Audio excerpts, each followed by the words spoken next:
And I'm going to mute everybody except for Katie.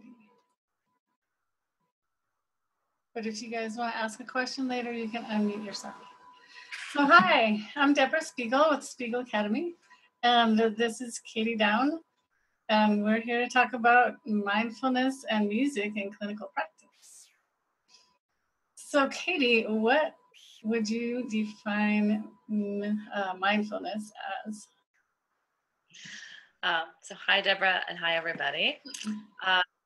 Thank you for having me here. Yeah.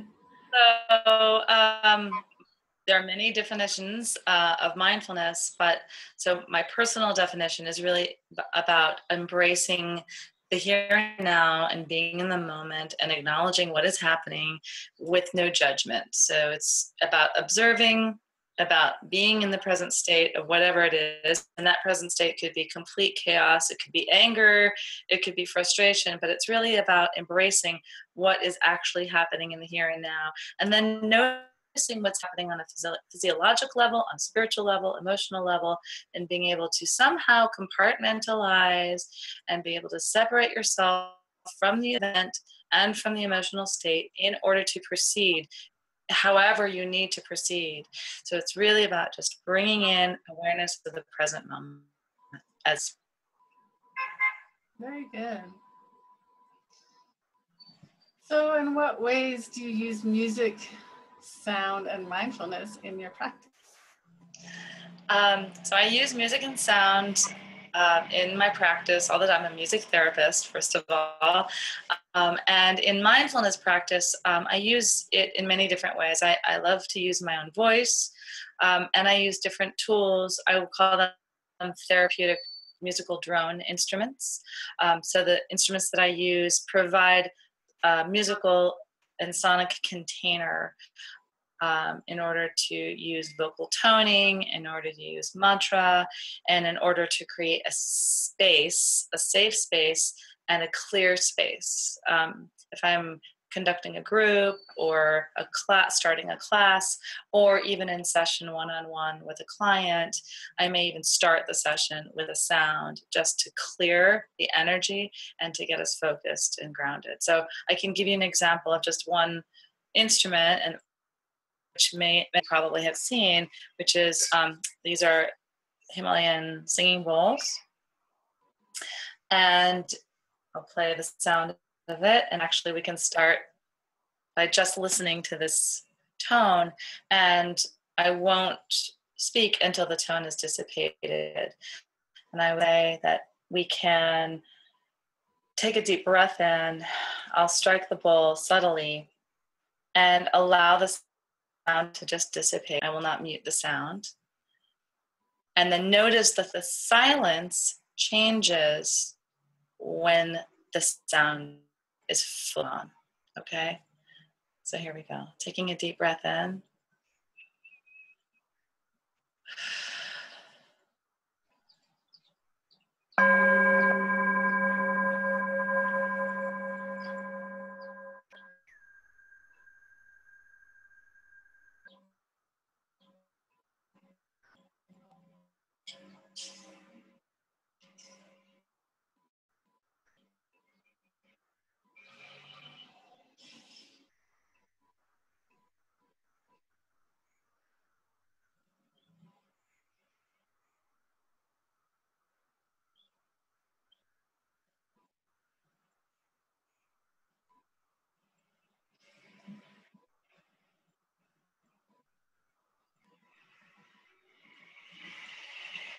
And taking another deep breath in. And exhale out. So as simple a sound as that can clear the mental cobwebs, clear the space, and just create a moment to drop down and to be in the present moment. And that's one example. All right. Well, how does this impact your music therapy? Well, similar to what I just said, in terms of using these tools, and I'll show you guys some of the instruments that I do use in my practice. In the music therapy, especially with adults, and I might use it with children as well, in terms of quelling anxiety, even in dissociative patients, I find it to be extremely helpful because it allows them to listen and be in the present moment, in the here and now. So if we're ramped up with high anxiety or in a dissociative state, it's very important to bring us back into the here and now. So the physicality of sound is very important. So these instruments have a vibration. They can feel it on the floor. They can actually play an instrument. I'll have them actually use an instrument, use their hands with a tactile response in order to actually physically feel in the present moment. So I'll show you an example of an instrument that I use for that. It's very harp-like. It looks like this. And it's a drone instrument called a monolina. And they're a bit expensive. That's the only thing that is the deterrent, but I do use it a lot in my work. And I'll just give you an example of the sound of the monolina and also how it is so tactile. So we have the bridges here that where you can tune and change the melodies, 5 bridges. And then the rest of these strings are drone strings tuned to a root and a fifth. So I'm just going to play the drone.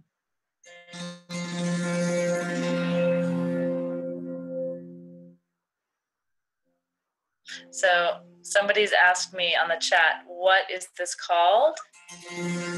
So do I need to write this down or do I need to say it?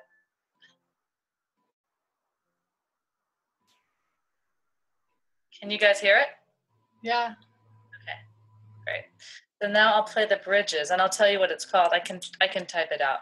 It's called the monolina and it's based on the monochord. So Pythagoras, good old Pythagoras, way back when, created, or didn't really create it, but part of his theory was based on the divine monochord, which is just one string divided and then divided in half and divided in half and divided in half.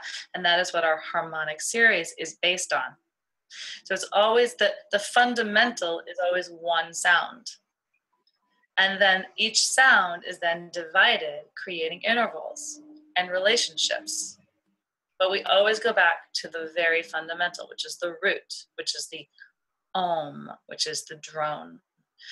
This has a root in a fifth, and the reason for that is because it creates overtones.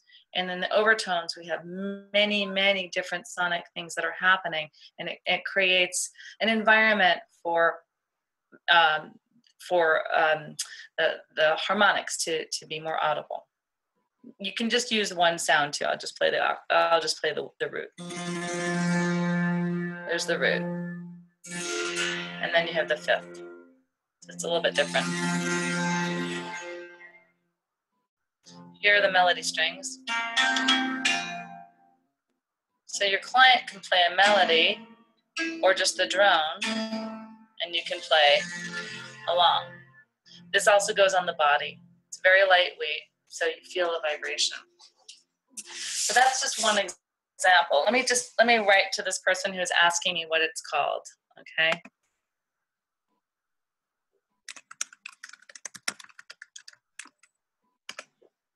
Okay, I just typed in the chat. Okay, and you guys can email me. I'll send you my email. You can ask me more about it later. I'm not a distributor. I don't get any kickback from the company, just to let you know. So I'm just giving you the names of these instruments. The other instrument is called the Shruti box, which is from India.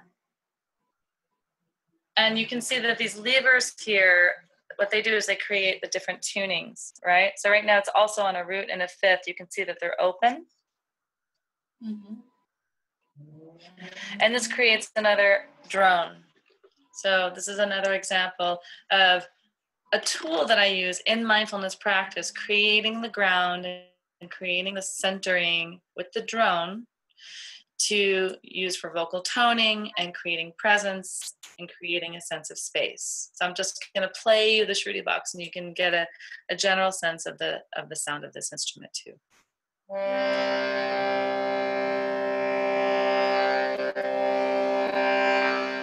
I'll show you how I'm pumping it like an accordion, and there's bellows.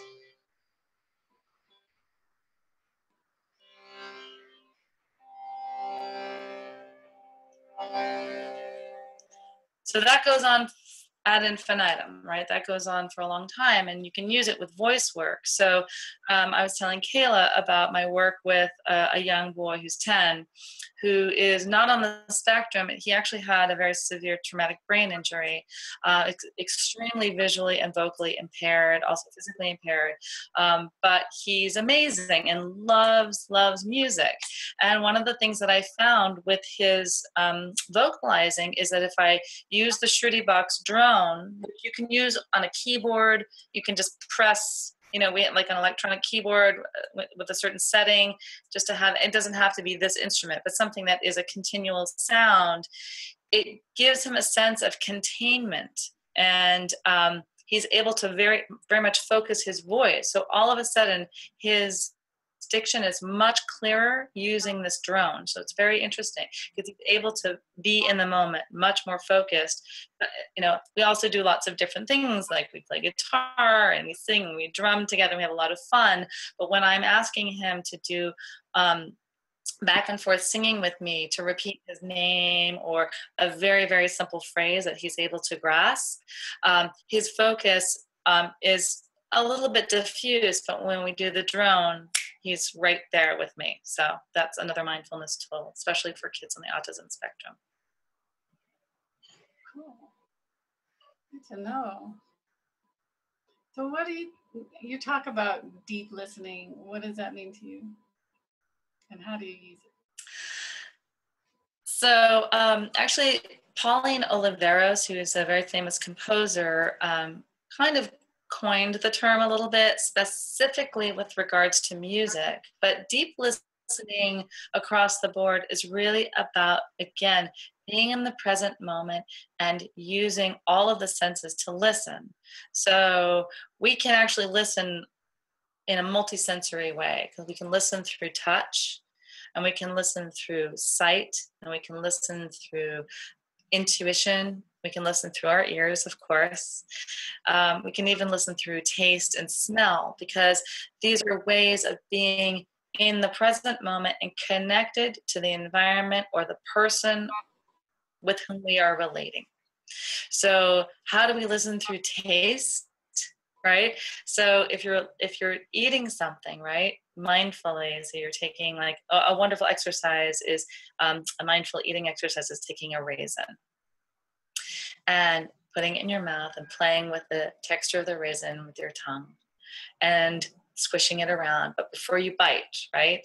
And then eventually you bite through, and then you get this flavor explosion, and then you notice the flavor explosion. So and then you chew it, and then more flavor opens up, and then your saliva starts to generate in all the glands, and all kinds of things happen in this, one moment of eating the raisin.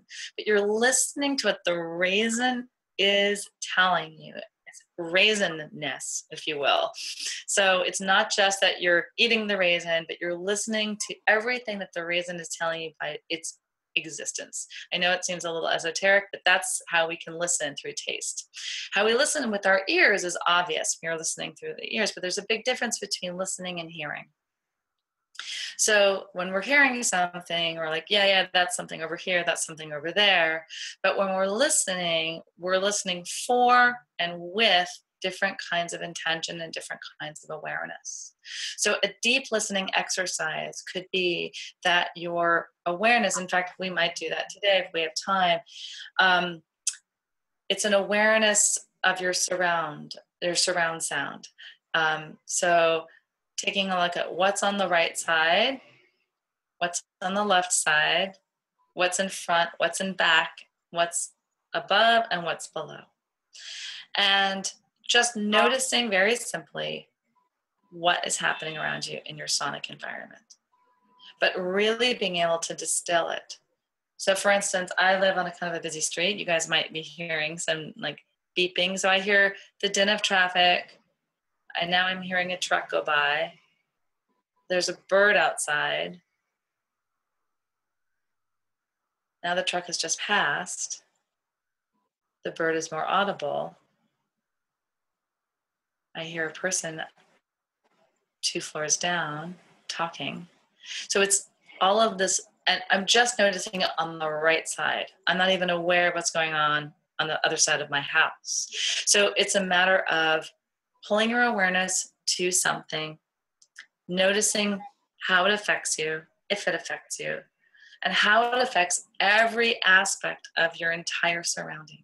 So it's as if you're composing something by listening.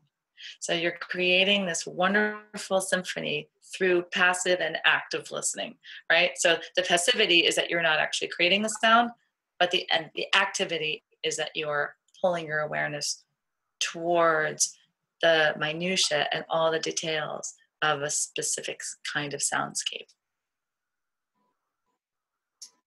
Wow. I'm so glad you're teaching us. That was long and wordy, sorry. Oh, that was good. So how long have you been using mindfulness in your clinical work? I would say in my clinical work for the past 4 or 5 years. I've been using mindfulness in my life for the past 15 years or so as a meditator. And it changes all the time because mindfulness practice is a fluid practice. And just as we, in our clinical work, find fluidity and change, we can't stay codified. It's the same principle. So the mindfulness practice. Oh, I'm so sorry. That's my phone. Pardon me. My goodness, I thought my phone was off. Speaking of not mindful. But we can just enjoy the sound of the phone. Sorry for talking, everybody. But how I use it, I use it in so many different ways, but it could be as simple as with a client who's coming in extremely distressed, I'm going to use breath and I'm going to use voice, and that's it. So I might just have them breathe and then tone. So what I mean by toning is using the voice with an open vowel, like an ah, or an ooh, or an e sound, whatever they want, or they can simply hum. Some people are a little self-conscious about even opening their mouth. So just humming, and you hum with them, right? So notice that you're with them, you're listening, and just humming, and have them notice whatever that vibration is doing to their body. So one mindfulness exercise that can be very effective, just using voice. You don't need all these fancy tools, right? Just using the voice. Have them put their feet on the floor and start to breathe. Deep breathing, take 3 breaths together. Begin to tone, focusing the sound on the bottoms of the feet. And then have them do a body scan. And tone all the way up the leg, up to the hip joints, and all the way up. Might take 3 minutes. All the way to the top of the head. And they might even notice that as they are doing their body scan, like the knees might need more attention, so that you can just tone with the knees for a while. So this is a very, very, very simple exercise using mindfulness, because the body scan is a very old and tried and true method. I think it's also with DBT, but in mindfulness, absolutely. And it's very effective for certain anxieties. So. Mm-hmm.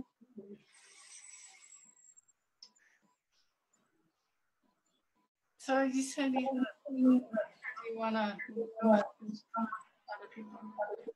Oh, I'm sorry. I didn't hear that. You said you have a PowerPoint for it?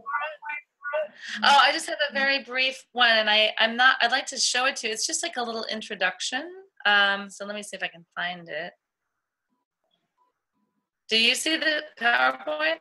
We do. Yeah, she's nodding in. Okay, I see. Okay, good. Okay.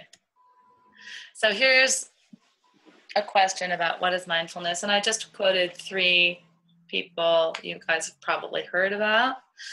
So the first is from Thich Nhat Hanh, and the second is from Robert Thurman, and the third, I can't see because I have you guys down here, from John Kabat-Zinn. And so I can share this with you all. I'm not sure how to do that, Deborah, rather than going through all of this stuff, because I want to be mindful of the time.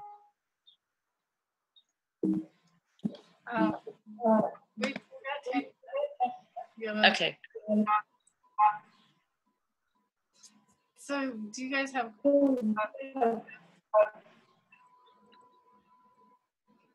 So here's this, all of this stuff is kind of a little bit of what we just went through. So here's the body scan with voice, and I can send this to anybody who's interested. It's very, very easy.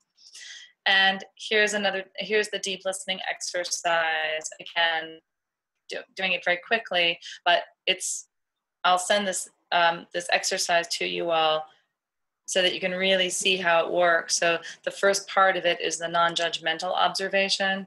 And then the second one is the judgmental observation. And what I mean by that is when you're listening and you're noticing whatever is happening in the immediate environment, just listening, you're noticing it. So you're just putting a label to it. The judgmental observation is looking at whether or not you want to put a label, like it's unpleasant, or I like it, it's pretty, it's sharp, that's putting a little bit of a judgment on it. And then discerning the difference between the non-judgmental observation and the judgmental. And it's okay to be judgmental in this way. It's just really about being awareness of like how we feel about something. And then the somatic observation is really what happens to our bodies. So when we're closing our eyes and listen to something that's going on, whether it be, traffic or somebody talking or music or whatever it is, wherever we're in, whatever environment we're in, noticing what it does to us somatically. So what is it doing to our heart rate? What is it doing to our body? Do we tense up? Do we feel more relaxed? And just simply noticing. So that's the deep listening exercise. And then I have a list of resources. It's a very brief, because I just want to give you guys a little intro into what we can talk about and some of the books that I use for my own work. So that's what the PowerPoint is. That's it.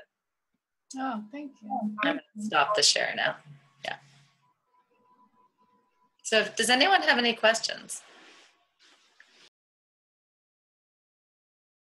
It can reduce pain. You can't say like this will do this and this will do that, but the reason why I think it can and has is because it has to do with breath. Because when we're doing the toning, we're automatically slowing down our breath and our heart rate, because we have to take a deep inhale, and when we're toning, we're elongating the exhale. So automatically that changes the nervous system. So and because chronic pain or even acute pain has a lot to do with our nervous system. And if we're in a heightened place, it's very, very difficult to alleviate any kind of pain symptoms. So breath is extremely important. So yes, I think toning can help very, very much. And when I do group meditations that take about 90 minutes, often people will come to me afterwards and say, I had all this back pain or neck pain and now it's gone. It's because they were able to drop down into a deeper brain state and be able to let their nervous system drop down.